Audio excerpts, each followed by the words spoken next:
اچھا کبھی آپ نے سوچا ہے کہ رمضان المبارک کے اندر ایسی کون سی خصوصیات ہیں جن کی بدولت اس مہینے کو دیگر مہینوں پہ فضیلت حاصل ہے؟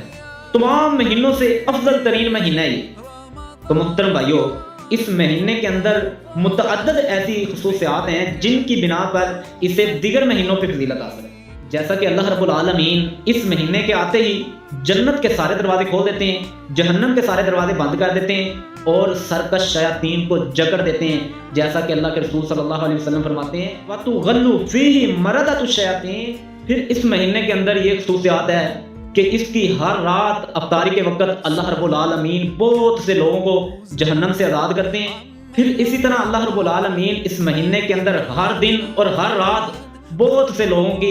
دعائیں قبول کرتے ہیں اور توبہ قبول کرتے ہیں۔ پھر اسی طرح اس مہینے کے اندر ایک خصوصیات یہ ہے کہ اللہ رب العالمین اس مہینے کے اندر عمرہ حج کے برابر کر دیتے ہیں،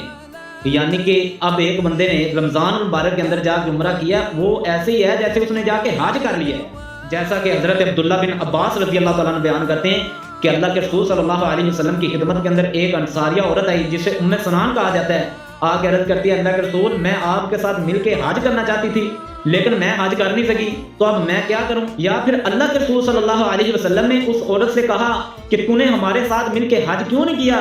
تو اس نے آگے سے سواری کا عذر پیش کیا، اے اللہ کے رسول ہمارے پاس 2 ہی اونٹ ہیں، ایک اونٹ پہ میرے شوہر اور میرا بیٹا حج کرنے کے لیے چلے گئے اور ایک اونٹ ہمارے غلام کے پاس ہوتا ہے، وہ اس سے پانی نکالتا ہے، اس لیے میرے پاس سواری نہیں تھی جس کی وجہ سے میں حج نہیں کر سکی۔ تو اللہ کے رسول صلی اللہ علیہ وسلم نے فرمایا فَإِذَا جَاءَ رَمَضَانُ فَاعْتَمِرِي فَإِنَّ عُمْرَةً فِيهِ تَعْدِلُ حَجَّةً۔ رمضان المبارک کا مہینہ آنے دے،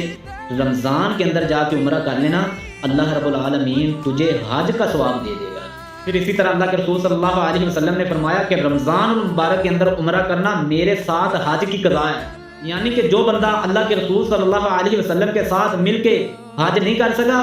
وہ رمضان المبارک کے اندر اگر جا کے عمرہ کر لیتا ہے تو وہ اس کا عمرہ ایسے ہی ہے جیسے اس نے اللہ کے رسول صلی اللہ علیہ وسلم کے ساتھ مل کے حج کر لیا ہے۔ قربان جائے، کتنی عظمتوں والا، کتنی شانوں والا یہ مہینہ ہے۔ تو محترم بھائیو، اللہ رب العالمین سے دعا ہے کہ اللہ ہمیں اس مہینے سے بھرپور فائدہ اٹھانے کی توفیق عطا فرمائے اور اللہ رب العالمین اس مہینے کو ہمارے لیے جنت کے اندر داخل ہونے کا ذریعہ بنا دے۔ وآخر دعوانا ان الحمد للہ رب العالمین۔